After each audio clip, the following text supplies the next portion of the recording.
mathematically, sure. I'm sorry, I'm tired. I'm going to give myself nothing but leeway. Somehow it relates to this, right? And I never do that one. This is my boost. No, this is, you guys know what this is? Oh That's my just sketch. gosh. Yes. Oh my gosh. I used to have one that was on a keychain. Oh, those ones? Where you write on it and then you. And then I don't know what happened to it. Huh? Yes. So let me show you. I'm going to do a quick Mona Lisa. No, I can barely do stairs. So, okay. Has anyone never seen this before? It's okay if you haven't. Everybody's seen this, yes? I have a shirt somewhere. Do you guys know MC Escher? Did I put one of his stuff on the syllabus or the homework sheet? Have you guys ever heard of MC Escher? He did a lot of artwork where he tessellated a plane, but he used like fish and angels and demons and such.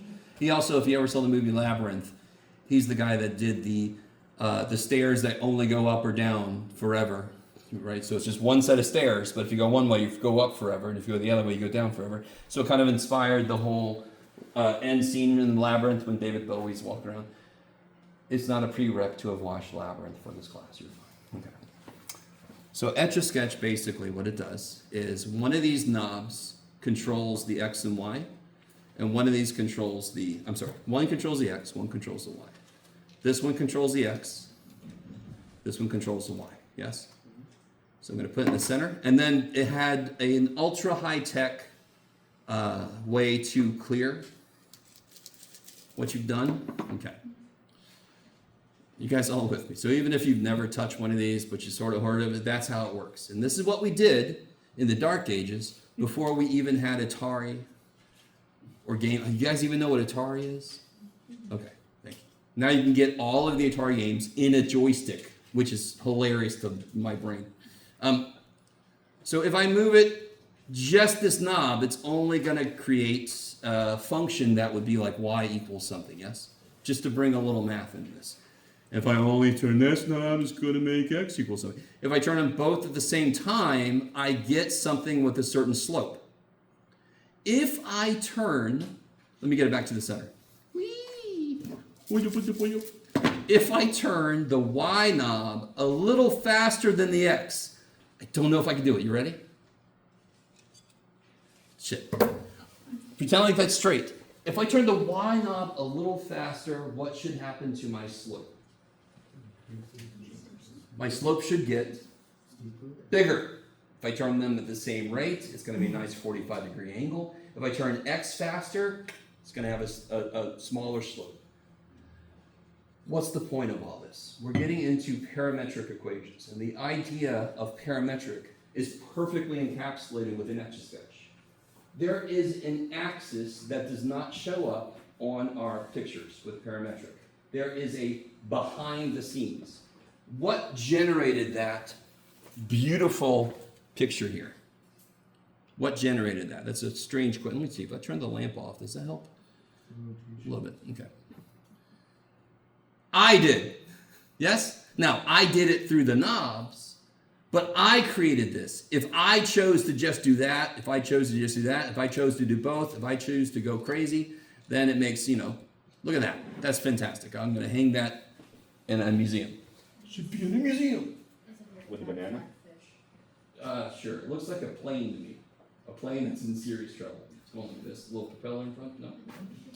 We could all, it looks sort of like part of Texas. I don't know. All right. Are you guys with me? So I need you to get this next idea. Do you all agree that this is the x? I can look at this x-axis, y-axis, correct? And I control where the 0 is. I control where my axis is. So if I bring it back to 0 and start moving, I can find that point. It's an x and a y, and I can find that point. Yes? But so normally, if I have a graph, what controls where the points are is x. And x causes y to change. That's for a standard y equals a function of x. You with me? Now that is not true here. In fact, is that a function? what I've drawn. It's not a function of x. It is not a function of y. Why? Fails the vertical line test. Just kick x. Fails vertical line test or horizontal line test. I'm thinking about function of y. Right? Like inverse blah blah blah blah blah. But it is a function of t. T is me. I am the t variable. Do I show up in this picture? No. If I did, please help me. Oh, okay. Sorry. I am loopy. Sorry. So I control the knobs, but the only thing that shows up is an XY point. Every time I move the knobs, I end up at a different XY position, yes? Okay. So how many of you guys have talked about parametric equations before?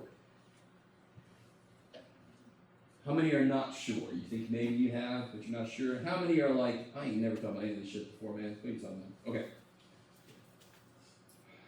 So normally, if I'm given a function, I pick a value of x, I get an output. I pick another value of x, I get an output. I pick another value of x, I get an output. Okay, and then I can sketch the graph, yes? There is a third variable that we call a parameter because it's another level of variable. There is a third thing that's controlling both x and y. In this case, that is physically me, yes? All right, is everybody kind of with me? Do y'all see what I'm saying? I didn't choose an x position with the knob and that caused the y to do something. I chose, for example, t could be how quickly I turn a knob. So if I turn them both at the same speed, then I get that. If I turn them quicker one way, then I get something that has a different slope. Okay, let me stop for a minute. Okay, so what does this look like mathematically? That's a really good question. So let's do a very, very, very simple example. The more simple the example, the less obvious it is for the need for parametric. And I'll show you why. And then we'll get more complicated examples that you're like, holy shit, we need parametric. Some of you guys might be, I need a paramedic, and I'm sorry. But so here's what a parametrically defined, I knew one of you was dead. It's you.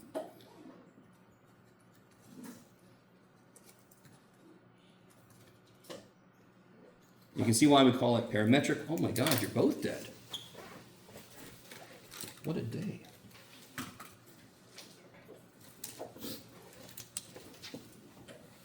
Okay. Parametrically defined function. It could look something like this. X equals t, y equals 2t. So it kind of should make sense to you. To define a parametric equation, if you think about the Etch-a-Sketch, I have x's and I have y's, and they are both controlled by me. And me in this case is how quickly, and that's like we use t, normally we think of it as time. Doesn't have to actually physically mean time, but that's why we use t. One reason why we use t. So in this case, what is this model physically? Related to my Etch-a-Sketch.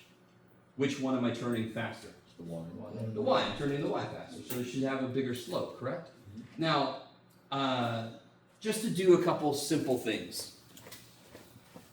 This is such a basic set of equations that some of you guys might notice something, but just hold that to yourselves. If I want to graph a set of parametric equations, like a parametrically defined function, I can't use an XY table. I have to use a T, X, Y table. Now, which column will not actually show up graphically? The T, because it's behind the scenes. It's controlling the X and the Y. So you can kind of, it's the Illuminati of this problem, yes? They are out, and the earth is flat. No, you're God. So what I do, instead of picking values of X and getting outputs that are Y, I pick values of T, and my outputs are entire points. Because again, if I choose to rotate the X and the Y, well, I'm way up in the corner, I'll end up at a point. That point was defined by T. So what if t is -1? What's x? That's crazy. And what's y? Holy shit. Do you guys see that? And what I normally do for myself, we are going to have more complicated ones. You know this. I do this for myself to remind myself, oh, that's what I actually graph. That's the point. This is the behind the scenes. 0 would be, holy shit. 1 would be 1, 2. Now, is anybody not at all surprised by these? Like, can anyone see why this specific example, I don't necessarily need this to be defined parametrically? 1 equals 2x. Yeah. If x is t and y is twice t, y is twice x is t, so y is twice x. Is it always easy to eliminate the parameter? No. Sometimes it's hard, sometimes it's very hard, and sometimes it's impossible. Do you guys remember one of your favorite things from 180? Implicit differentiation. Implicit differentiation. So, a quick step back. When you first do implicit, I hope your instructor did an example problem where you can do implicit, or you can go back and solve for y first, and then just do a normal derivative, and then you can do some math to show you end up in the same place. At some point, you can't do that shit anymore. If I have x e to the xy equals sine of x plus tangent of t over, x over y, I can't solve that shit for x or y. Are you kidding me? It's like whack-a-mole. Kill this part, makes the other part worse. Okay, I don't know if you guys are with me or not. You cannot always solve for y or x for implicit. You cannot always eliminate the parameter here. So let me ask you this. This would make this picture, correct? Let me show you how parametric equations still could come in handy for this. What if x is 4t, then y and y is 8t?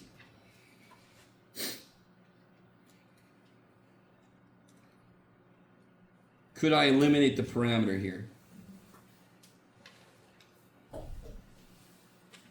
If y is 8t and x is 4t, y is twice x, yes? Same function, except I am now going to go through the points faster. I'm turning each dial proportionally the same, but I'm turning them both faster. So can you understand how, for example, I always go to this example, and I'm really sorry that right now it's a lived example for some people. But let's say some country shot a missile at another country. Another missile, so that missile could come, another missile could go the exact same trajectory. But if I want to shoot something to intercept it, I don't just have to know its trajectory, I have to know how fast the damn thing is moving. So if I define the trajectory parametrically, I can actually have my system use those equations to model how I should shoot this one so it actually intercepts. Are you guys kind of with me? So even if I have a really simple, dumb thing, and you're like, why would I even need t? Because this traces the exact same trajectory, but if I write it like this, I capture how quickly it's moving. Are you guys at all with me? So even for these really basic ones, and part of your brain should say, why the shit do I need t here? That's why. I want to be able to represent it in a different way, even though it traces out the exact same picture. Can we stop for a minute? Okay.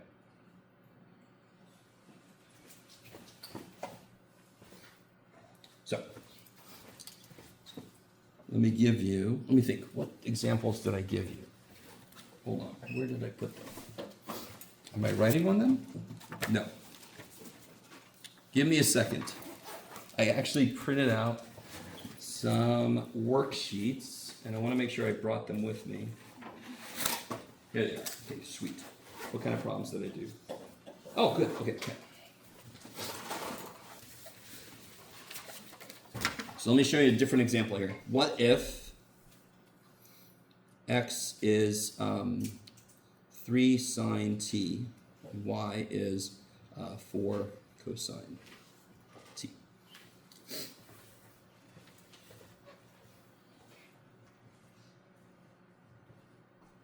how would I graph this by hand?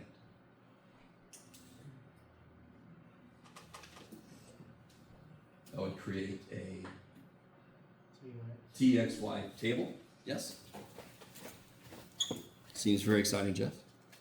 Some of you guys are out there going, actually, my calculator can do, that's great for it. You're going to have to graph some of this by hand too, David. I am the one creating this table. I know sine and cosine are well behaved. What does well behaved mean in the context of math functions? Yeah, they don't have cusp. They don't have teleportation. They're continuous. They're smooth. Yes. Okay. So I don't have to get as many points. I don't need as high of a resolution because I know my function is well behaved. If I put sine of 800t, do you guys know what that would do? If I had sine of 800t, here's sine, you ready? Here's sine, you with me? Aww. Here's sine of 800t. Because it smooshes it. Yes, like an accordion. Smoosh. Okay. Let me stop for a minute. That would be, I would actually still be a well-behaved function, but not as well-behaved as this. Okay. So let's see. Let's try a few things. Let's say, normally with these, they're going to give you where your parameter lives. So I'm going to say this is between 0 and 2 pi. Why not? Just to be a nice guy. See what it feels like. So when t is 0, what's x? 0. Cool. And what's y? 4. Kick ass. All right. So you got to know your basic trig stuff. What's a good value for t to put in next? Yeah, no, we could do pi over 6, but I don't need as much detail. But here's what I normally do with these. You ready? What I normally do, what I highly recommend, is you leave yourself a little space in case when you start to graph this, you go, I do need more detail. So when you start to graph it, you're like, I don't know how these points connect. Let me do one more point in between. Are you guys with me? So when I put pi over 4 in, do you guys know what sine of pi over 4 is? Root 2 over 2. Root 2 is about 1.4. So then root 2 divided by 2 is about 0.7 times 3 is 2.1. Or you do it in your calculator. Yes? We're going to graph this by hand, so at most 1 decimal place. I can barely handle whole numbers for graphing. So, and then what's cosine of pi? Same thing, yes? So it'll be 4 times what I said, so 2.8. Because it would be, right, 2 over 2 is 0.7 roughly, times 4 is 2.8. Okay, let me stop for a minute. Is everybody with me? And you could do this in your calculator fine. You just want to round it so you can handle graphing it by hand. Yes? Is everybody truly with me? I need you to understand this is not that big of a step up, nuts and bolts wise. It's a huge step up conceptually. And then, of course, you know what we're going to do eventually, just to really make sure you understand we're in what class? This is pre-calc.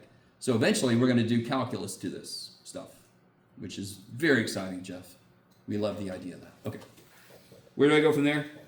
I'll tell you where to go. Be quiet. What's a good next thing? Pi over 2 sounds good. What's the sine of pi over 2? 1. So 1 times 3 is 3. Cosine of pi over 2? 0.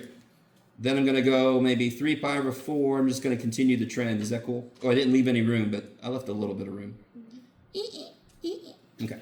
That's in case I need better resolution. I can come back. Are you guys starting to pick up how to do this? Okay. Sine of 3. And of course, the only difference between these numbers, are you guys cool with this? Cosine becomes negative, but it's going to be the same number. And sine, of course, remains positive. Because sine builds and then shrinks, cosine shrinks and continues shrinking. Poor little dude, where getting more negative. And then I can go to pi, and then it's going to be 0 and negative 4. Yeah. Are you guys all excited about this? Now notice what's really beautiful about trig functions. Now I'm going to go to the third quadrant.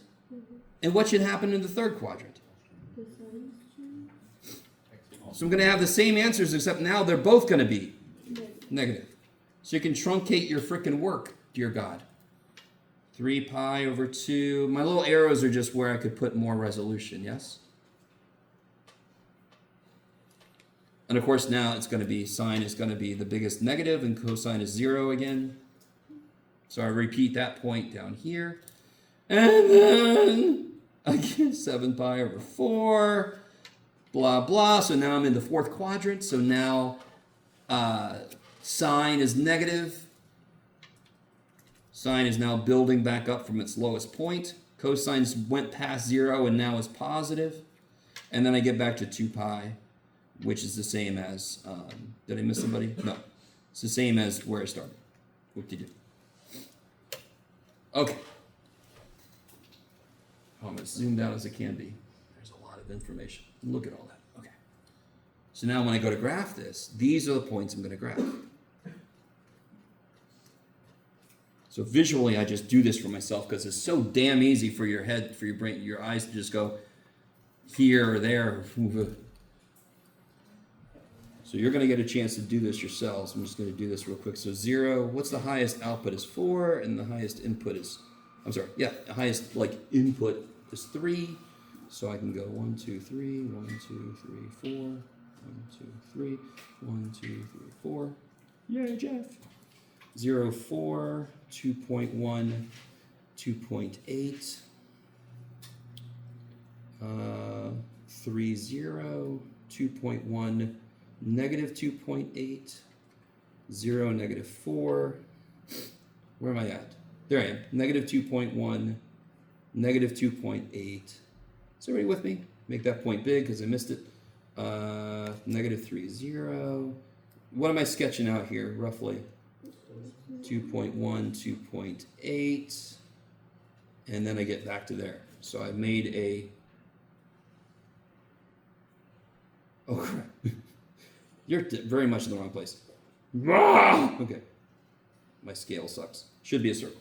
Or not a circle, but it should be a ellipse. Now, from the beginning, I could tell this was going to be ellipse. I'm the one who made the damn problem, so of course it kind of... But did you see why?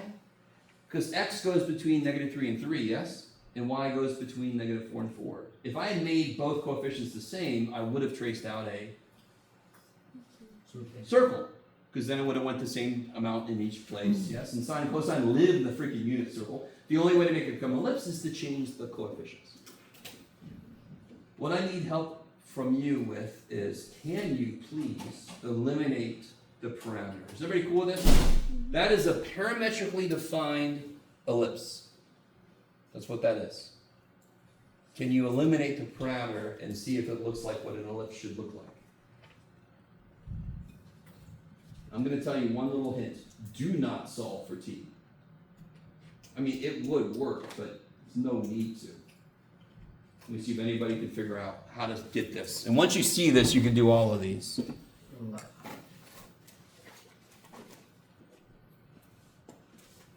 So I want you guys to come up with, it doesn't have to be a function of x or a function of y, it just has to not have t in it anymore, some relationship between x and y. It's not going to be a function, you can tell, because this thing does not pass vertical line test.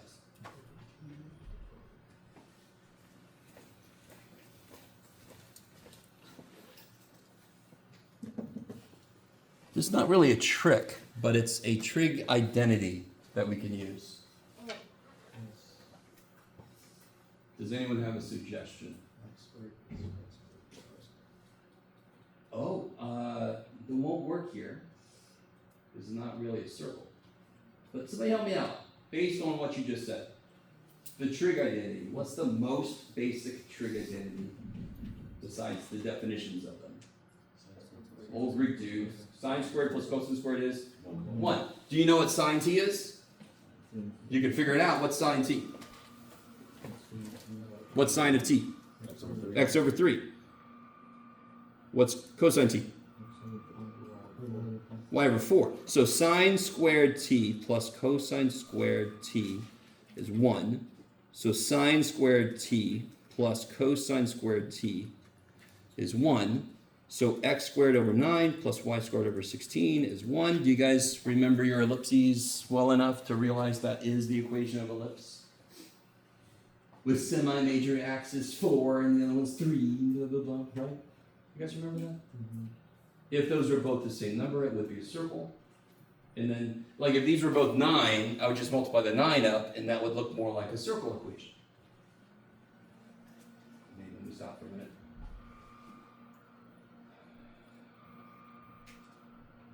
How do you guys feel so far? So for some of you guys, you've done this parametric before. It may be relatively recently if you took pre-calc the last couple of years and your teacher showed you this. Some teachers skip this, which, you know, I weep in my weeping corner about. So let me give you this.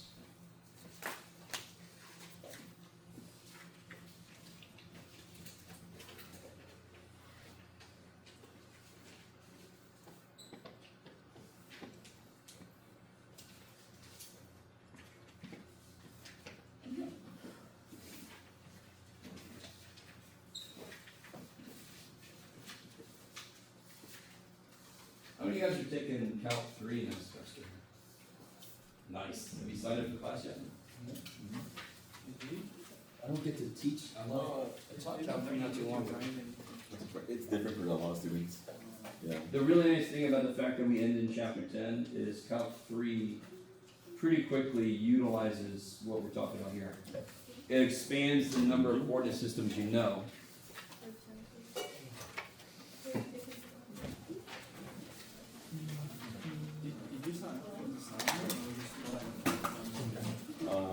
For both, I'm taking stats in the summer. Yeah. Yeah, I'm taking stats in the summer and So guys, top 3 in the fall.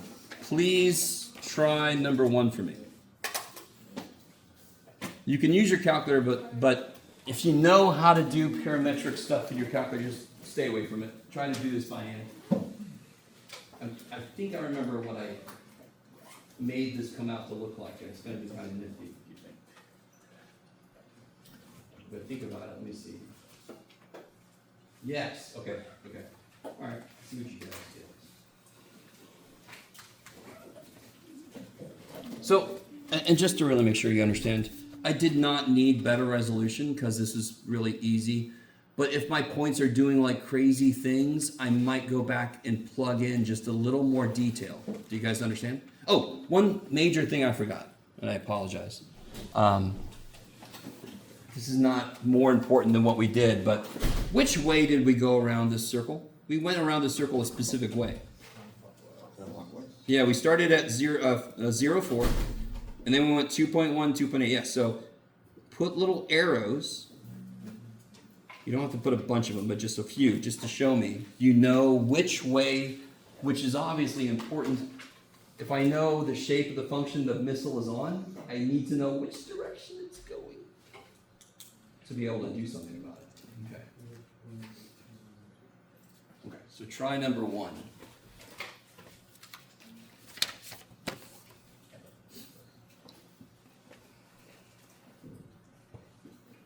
You should not need your calculator to figure out your x values.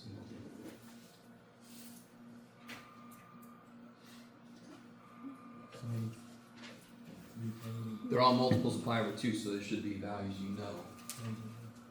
Now you can use your calculator to get approximations. All right, I'll shut up.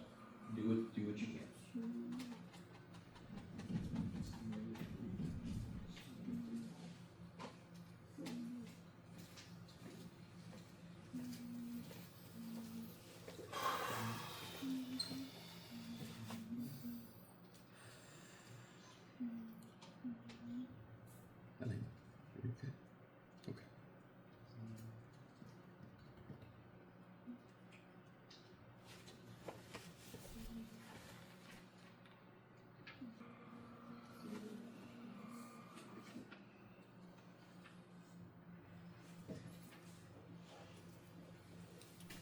Just to really make sure you guys understand, there would be, of course, more, but I don't need them.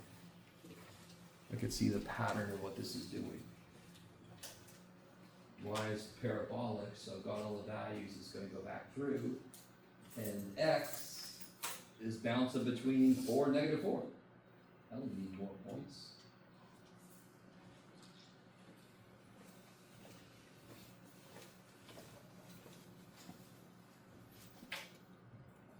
Has anyone started the graph yet?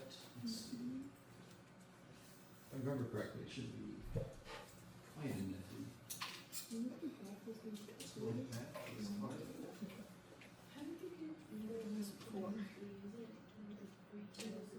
Totally. So maybe 3 pi over 2. Go backwards. 3 pi over 2. So you left here. Positive 3 pi over 2. Ends up down here. Negative 3 pi over 2. Ends up there. Positive 1. Yeah. Oh, wait. Oh, wait.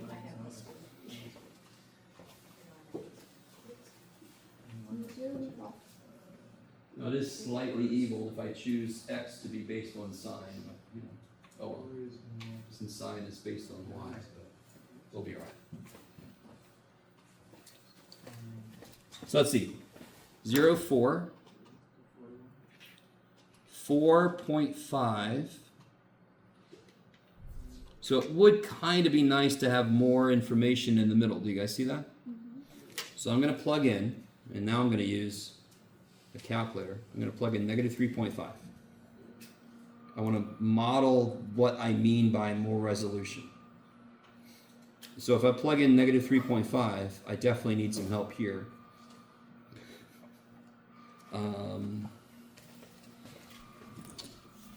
Do you, Jeff? Let me think. Do I really? Negative 7 halves, negative 7 pi over 4. That would be, oh, this is 0.7 times 4, so 2.8. Is that what it is? Are you guys with me? What's happening? So I want to do 4 times sine of pi times negative 3.5 divided by 2, and I want to make sure I'm in radians. Yeah, 2.8, okay. And if I put a negative 3.5 in here, that's negative 7 halves, that's 49 eighths minus 4, 49 eighths minus 4, 49 minus 32, 17 fourths, so it's roughly 4.25? No, that doesn't make sense, Jeff. It must be the other way. Oh, it's negative. All right, I'm going to stop trying to do that in my head. 0.5 times 3.5 squared minus 4. 2.125. You are nowhere near, Jeff. Shut up, Jeff. All right, so this is the hardest that just graphing a parametric equation can get, is you're like, dude, I really want you, those points are pretty far apart. They definitely don't connect with a straight line, because everything involved in creating my points is curved.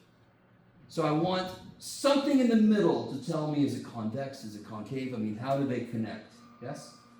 I also don't want you to do 80 points and not apply any thought, just plot the points. No. So maybe one more point in the middle. So 2.8, 2.8, 2.125 is right there. So now I can see it's kind of like out a little bit. Yes?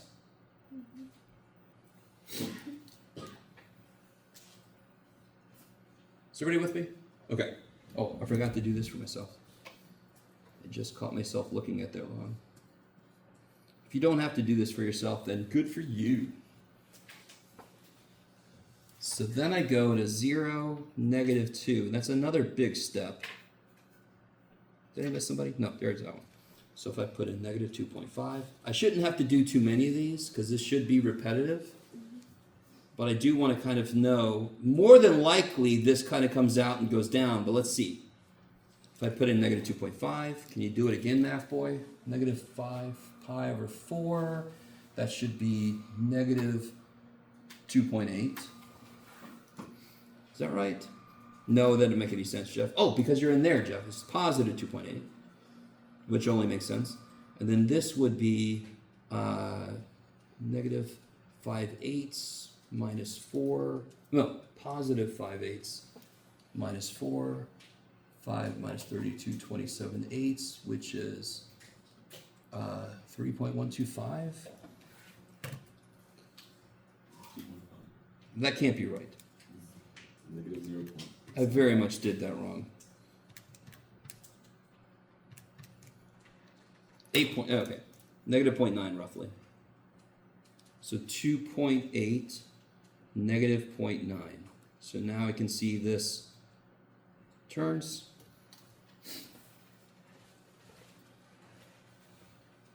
Again, adding more resolution is the one thing that makes this harder, but that's not hard.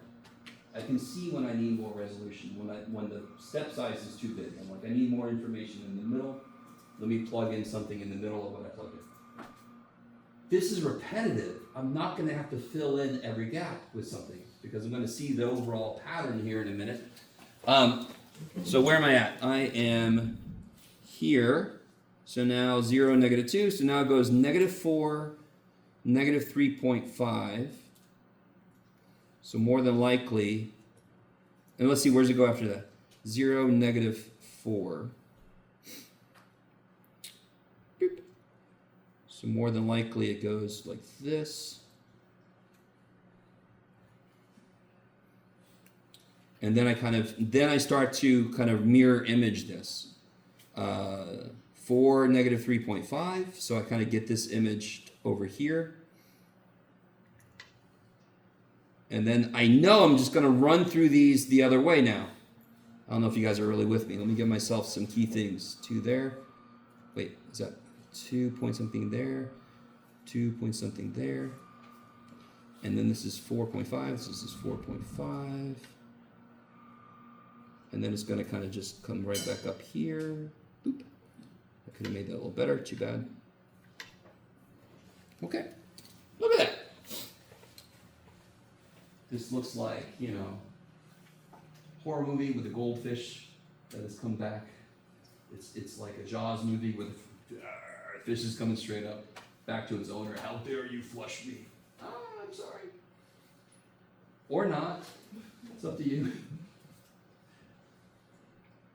But when I was first shown this, it's so trippy to have what is essentially a function. It's a function of t, yes? But it ends up not passing vertical line test, not passing horizontal line test. I have given myself more control than we've had before by introducing this behind the scenes parameter. We have a ton more control. I can set up another function, another parametrically defined function that has this exact same shape, but it goes slower or it goes faster. Are you guys understand? Okay, I appreciate it.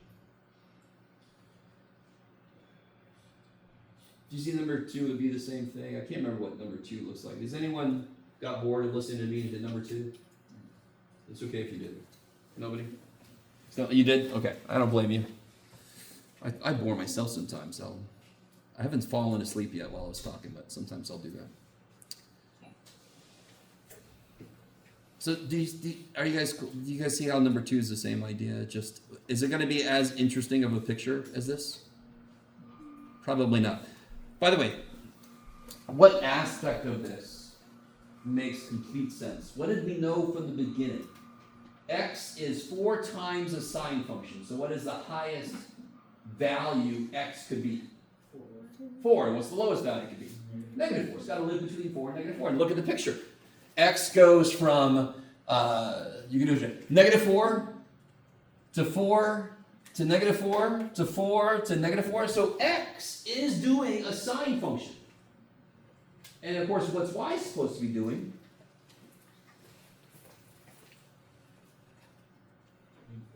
Y is supposed to be parabolic.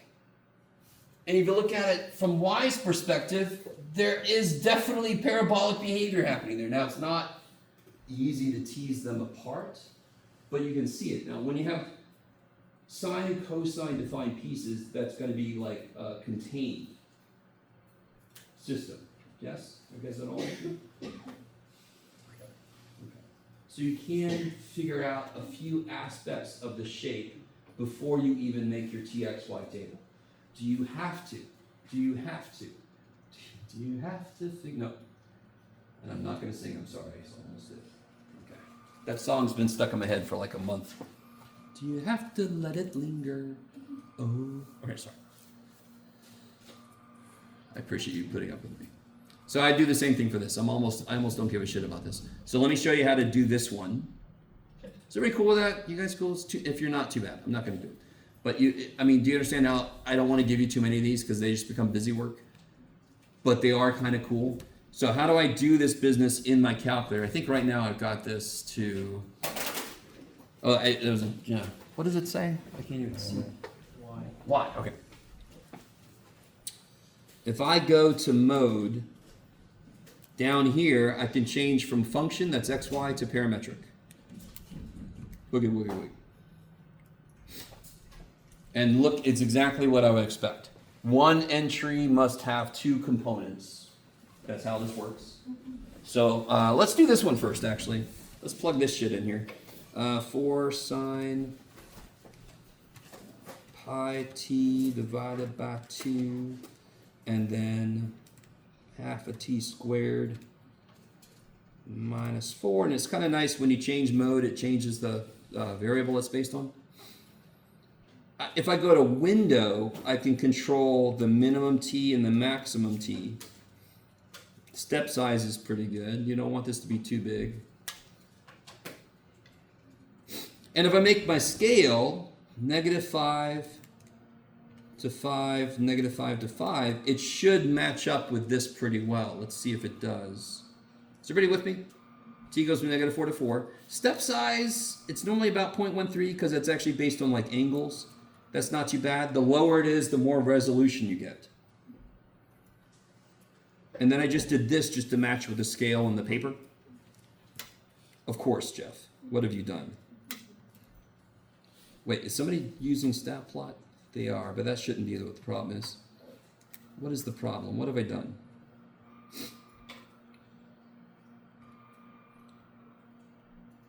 Everything looks fine to me. Yeah, it looks fine to me. What do you complain? Oh, okay. So what's that plot? All right. We're there. Yay! Now, of course, the screen on the calculator is not a square. It's rectangular, so it always kind of smushes things. So your circles look like footballs when you graph them on there. Unless you make it like, is it 9 by 16 or something? Are you guys, is everybody with me? Are you guys with me? So, what's up? Are you okay? Are you not getting the same picture? Oh, yeah. You are? Okay. Yeah. Something else troubling you, or are you? You're okay, I'm sorry. I don't mean to point you out. Yes? Will the calculator always draw it in the direction you need? Oh, yeah, that's a good question. Watch this. So you see the arrows? So watch this. If I change one little thing, what can I change? Here, I'll change the step size a little bit.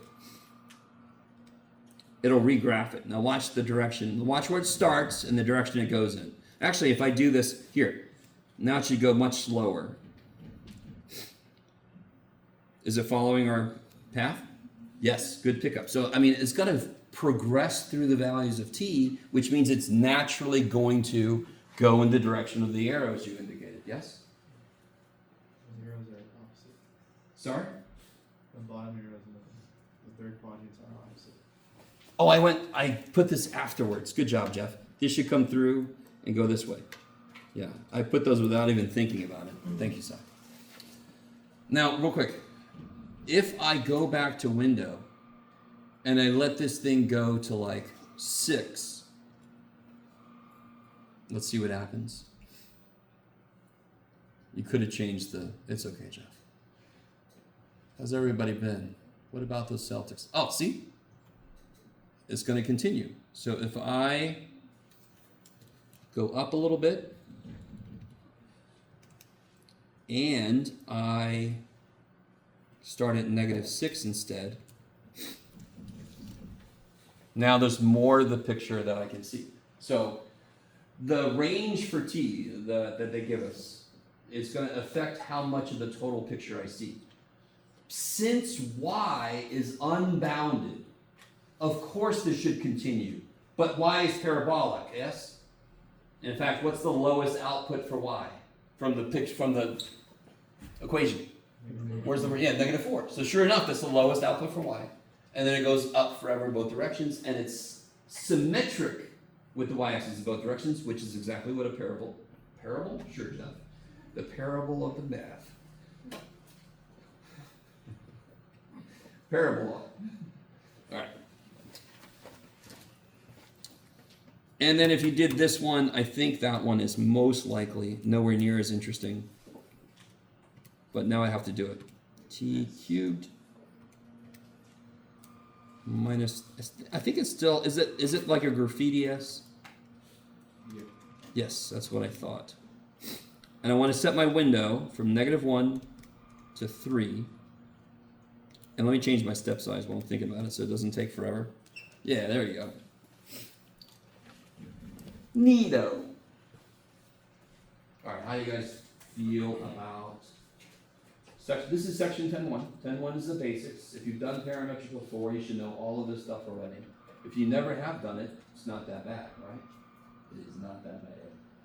The worst thing is to leave room and to maybe give yourself better resolution sometimes. Ooh, and you can use your calculator, so who cares? Okay. What I'm really interested in is, well, this isn't really that bad, but can you guys take a moment and eliminate the parameter for this equation? Eliminate the parameter.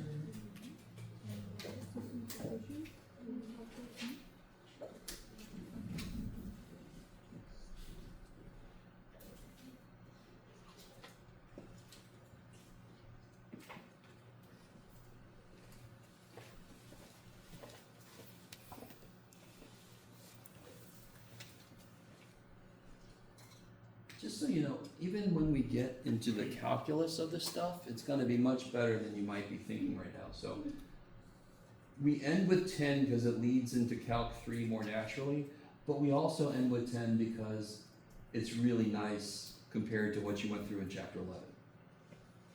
You guys with me? Okay. Overall, you guys did really well in the last test.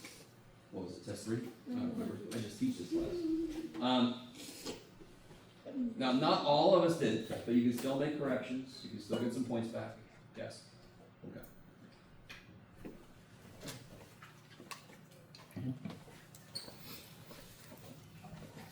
So, there's no trig here. I don't have to do anything funky and get like a trig identity to kind of show up.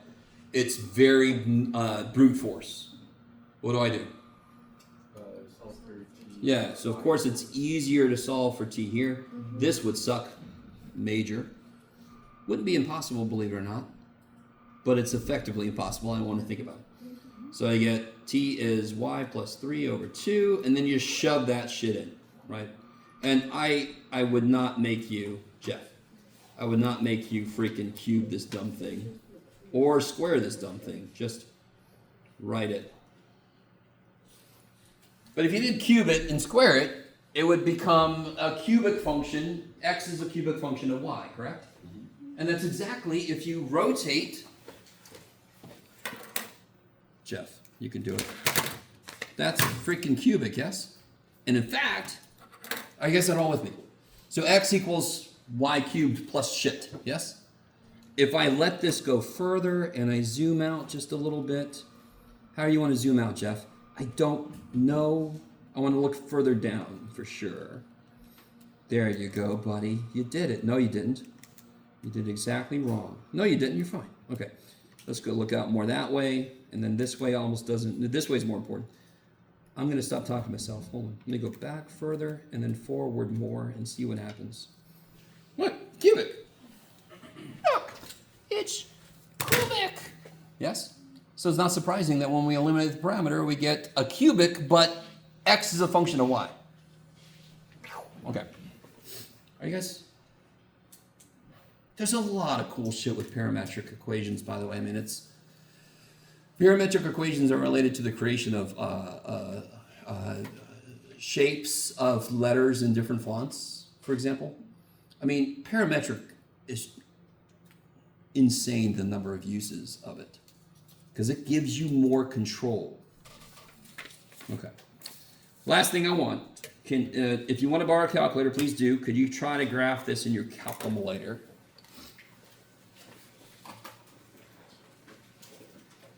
If if you let t go from 0 to 2 pi, it'll like retrace it because the period of all those is pi. But, you know, we'll see what you guys think about what I just said.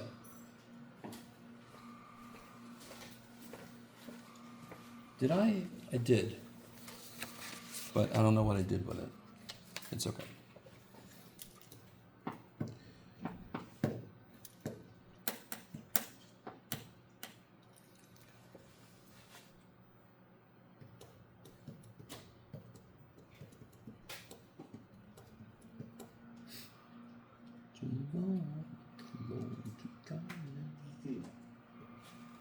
Oh yeah, I should probably do it too.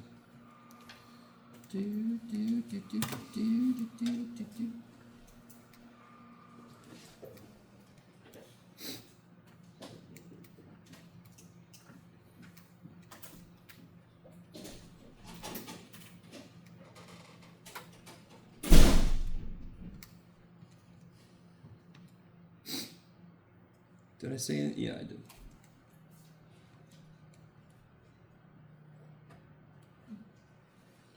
I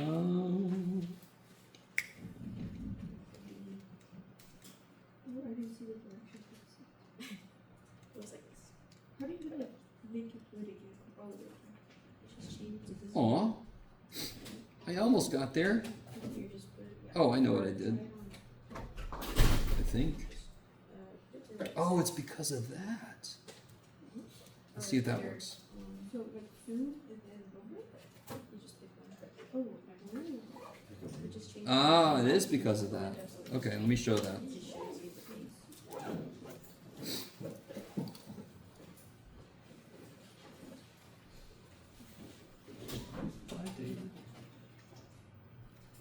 Okay. It's alright. When you can't take any more of me, you can leave. It's okay. So here's how I set. Let me see. Here's the graph. Is everybody getting? Notice what's going on with my graph. What's kind of weird about my graph? It didn't close, and here's why. This had me going for a second. I went ahead and made my period pi because that's what the period of this is going to be. The reason it doesn't close is because the step size keeps it from closing the loop. This is literally, it puts an input and then it takes the next input 0.12, so it starts at 0 and then it adds this and then inputs it, gets an answer. Then it adds this and gets an answer. So since these are so close, it stops at like 3.02 or whatever.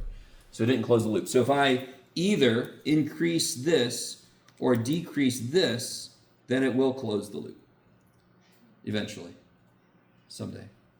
So if you ever wondered, how do I make an ellipse that is diagonal, you can use parametric equations for that.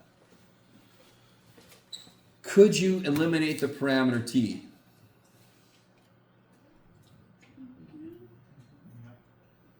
Of course you could. It would actually not be that hard. You can solve for cosine 2t and replace that immediately, right? And if you know what cosine 2t is, you can figure out what sine 2t is easy. Cosine squared plus sine squared is 1, for example, yes? So it wouldn't be that hard, but don't worry about it, you're fine. Describe the shape. It's elliptical. Okay. Now, real quick, look. Just in case anybody out there is like me. You don't have to be fully like me, because when I was 7, the tax man would come to our house. He would bring all his calculators. He would let me play with one of them. It was one of the ones with the red digits. And I would sit there and play with the calculator. And we're like, what is Jeff going to do when he grows up? If you look. Do you see how they're all talking about the same angle? So what if I made one of them 3? This should work. So are you with me? So I'm just playing with this shit. Oh God, I forgot the step sizes. Kind of crazy. All right. That's not as good as I wanted it to be. Too bad, Jeff. What if I make this one 0.5?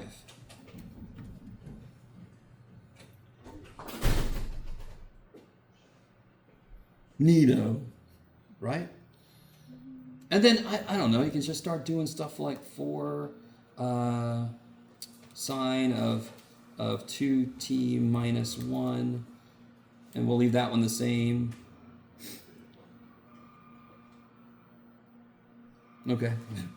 Damn it! I want to get a really cool one. All right, here. 8 sine. I'll stop playing, I'm sorry. 9t minus t, and we'll do t minus cosine of 8t, and we'll make this go from 0 to a little over 2 pi, just in cases. Now we're talking about some shit. Now we're talking about some shit. All right, there we go. It's a twister, NEM. Okay. It doesn't take much to make wild shit happen. Yes? Now, of course, when we get to polar, today I've got to play with my Etch-a-Sketch. When we get to polar, I'm going to bring my spirograph. If you've ever heard of those, it's gears within gears, and you turn them. And that's what we did before we had basically anything. We didn't even have cable TV. What are you talking about? We had to get up, go to the TV, listen to me. I had to walk up here both ways. I had to actually go to the TV and switch the channel. All right.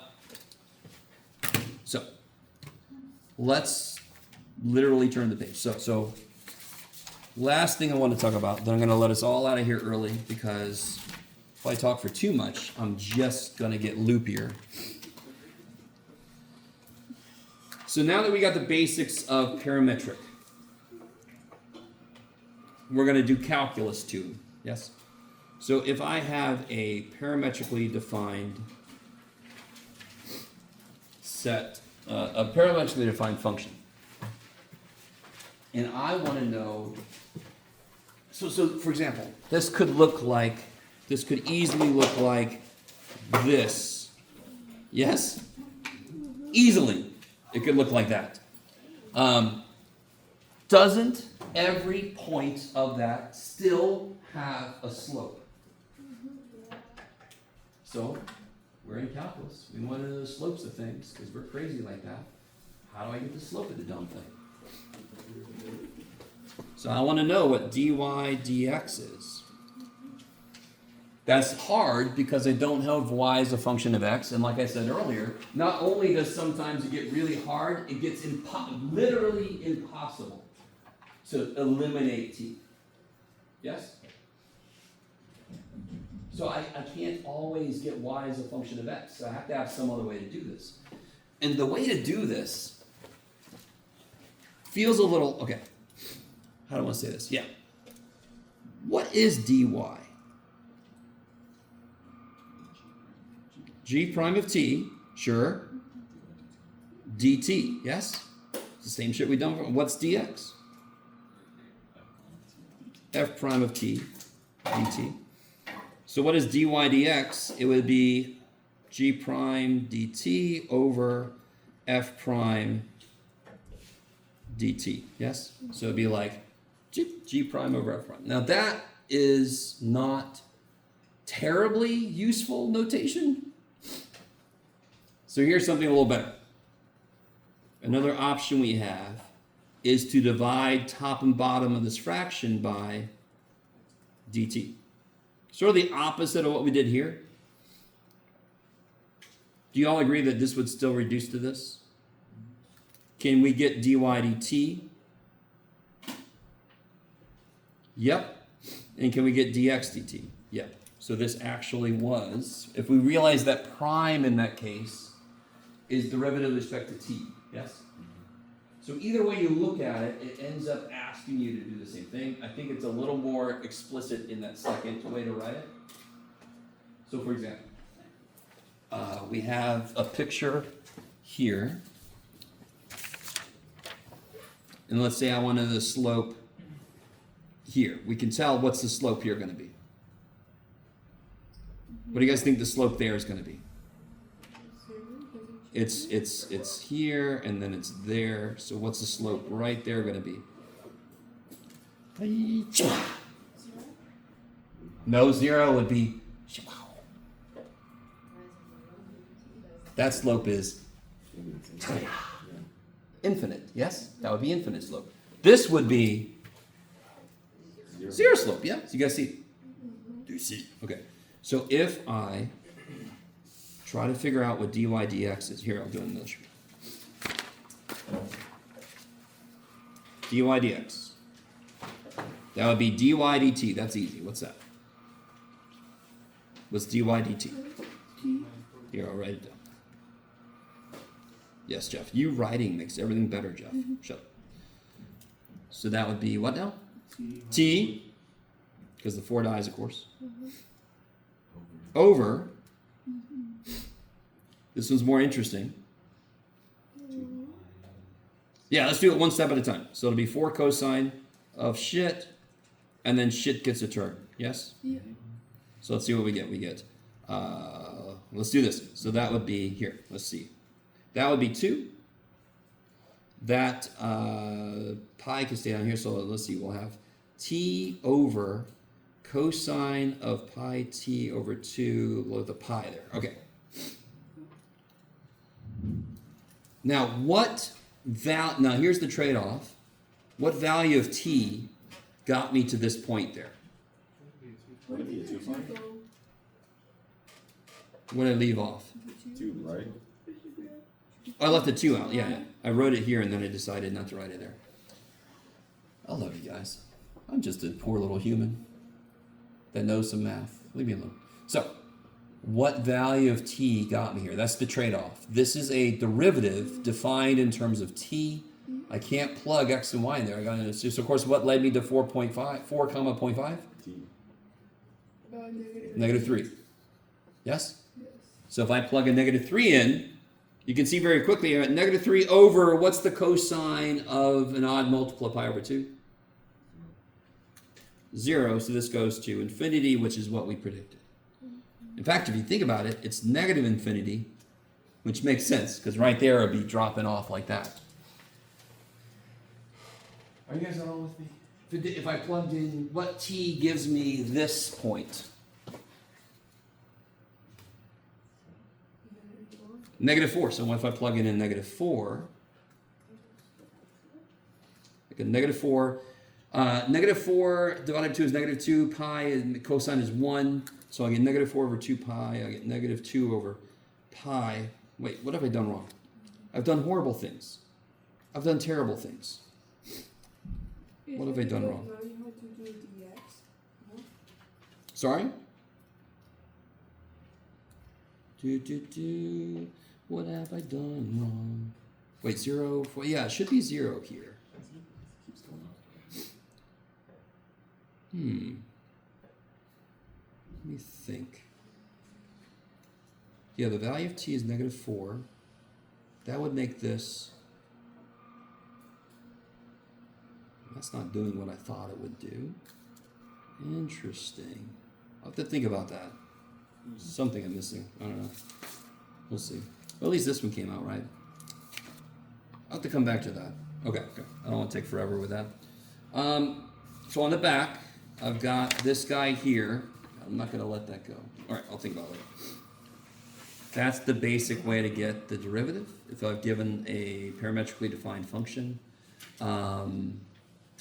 You can also do everything we've done before. You can find the derivative. You can use it to figure out where it's horizontal. You set it equal to 0.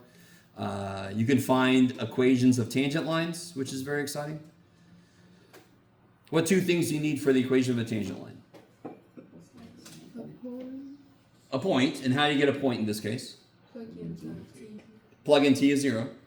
And I wanted to give you an example. The other 2 examples, you could actually kill the parameter if you really tried hard enough. This one, no. You're not going to be able to eliminate, look at this shit, t e to the t, and this is sine t. It's like whack-a-mole. I could do the inverse sine here, but what this shit does that do for me anywhere else? Not much. Okay, so I can't really get a workable, I can get an implicitly defined function, which is still not highly valued.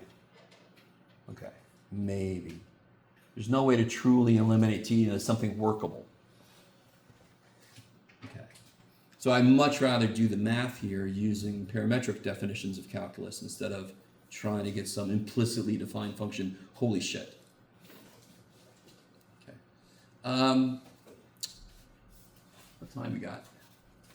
I'm going to let us out really early today. Just because I need it. I am tired. And thankfully I give a test in my last class, so because otherwise that would be really loopy then. Obviously, we're going to get into areas, and if you read through this, it's much easier than you would think otherwise, if you just thought about areas of parametric functions. But there is one little thing you got to be careful about, but if you read through this, maybe you can pick up on it. We'll do examples next Tuesday. This is section 10.2, by the way. So we only have 10.3, 10.4, but obviously there's details from 10.1, 10.2 we'll firm up on Tuesday. Okay, and just so you know, I am, in case this hasn't come up, I am going to give you a practice final with the answer key, the same as any other test. The day before the final is the review day, and that's the final is coming very quickly. So, okay, good. All right, I'll see y'all next week. Have a good weekend. So with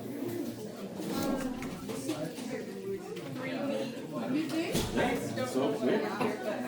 taking two minutes again. What class are you gonna take next semester? So you said.